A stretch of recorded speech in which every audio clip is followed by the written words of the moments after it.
Think of the 3D Experience platform as a book. Your content fills its pages, but how do you quickly return to pages of interest? Well, you use bookmarks. On the 3D Experience platform, bookmarks are similar to folders and shortcuts. They organize critical pieces of information so you can quickly access them again in the future. Creating a bookmark is simple. In the Bookmark Editor app, click New Bookmark and give it a name.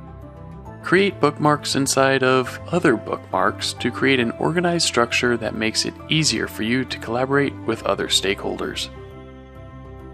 Repeat this process to build your desired framework. Add content to the bookmarks through search or upload directly from your device, and flag frequently accessed bookmarks as favorites so you can access them even faster.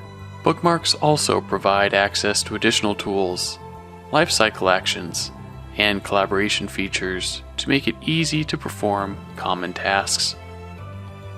Leverage bookmarks on the 3D Experience platform to expedite your access to critical pieces of information.